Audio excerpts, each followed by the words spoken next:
ঢাকা বিশ্ববিদ্যালয়ের ক্ষেত্রে অনেকগুলো অসঙ্গতি দেখা গিয়েছিল এবং সেগুলো আমরা আসলে রাত 8টার মধ্যেই সেই অসঙ্গতিগুলো নিয়ে প্রেস কনফারেন্স করেছিলাম। কিন্তু যদিও কিনা ওই প্রেস কনফারেন্সের খবর যারা ছেপেছেন তারা ফটোকার্ড বানিয়েছিলেন যে সব ঠিক হয়েছে এরকম কিছু একটা আমরা বলেছি। কিন্তু আমাদের মূল বক্তব্যটাই ছিল এরকম যে অনেক অংশগ্রহণমূলক ছিল, যেটা আমার ধারণা জকসুতে বোধহয় আরেকটু কম হয়েছে দেখলাম, 66% টার্ন আউট হয়েছে। হুম আর ডাকসুতে তার চেয়ে বেশি ছিল, বিশেষ করে ছেলেদের হলগুলোতে হুম অনেক বেশি ছিল, মেয়েদের হলগুলোতে কম ছিল। কিন্তু অসঙ্গতিগুলো যেগুলো হয়েছে সেগুলো কোনোটাই অনিবারণযোগ্য ছিল না বলে আমরা মনে করি। এবং আমরা নির্বাচনের আহ, 2.5 সপ্তাহ আগে থেকে প্রায়ই আমরা বসতাম এবং আমরা নির্বাচন কমিশনের সাথে বসেছি, আমরা একাধিক প্রেস কনফারেন্স করেছি, কিন্তু ওই জিনিসগুলো নিবারণ করা হয়নি।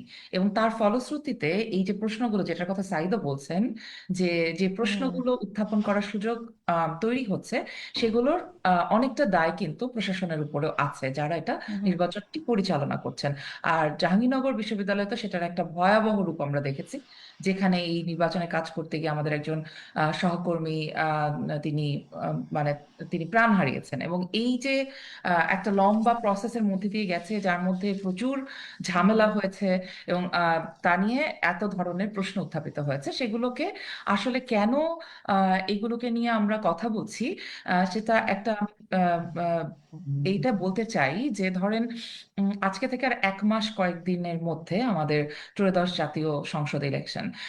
আমরা যে আহ, শিক্ষা প্রতিষ্ঠানগুলোতে নির্বাচনের চেষ্টা করা হলো গত হুম 1 বছরে, সেই বা কয়েক মাসে, সেই শিক্ষা প্রতিষ্ঠানগুলোতে যারা ভোট দিতে এসেছেন তারা সকলেই মানে মিনিমাম এইচএসসি পাস। সুতরাং আমরা ধারণা করি তারা উচ্চশিক্ষায় আছেন, শিক্ষকরা সবকিছু করছেন। সুতরাং এটা একটা শিক্ষিত জনগোষ্ঠীর মধ্যে হচ্ছে। এরকম একটা জায়গায় নির্বাচন যদি এত ধরনের অসঙ্গতি, এত ধরনের সংকট সমস্যা তৈরি করে, তাহলে আমরা আমাদের সক্ষমতা নিয়ে জাতীয় নির্বাচন কি করে ভালোভাবে করা যাবে সেটা নিয়ে কিছু প্রশ্ন, তো কিছু আশঙ্কা তৈরি হয়। সে কারণে আমার ধারণা এটা নিয়ে কথা চলছে।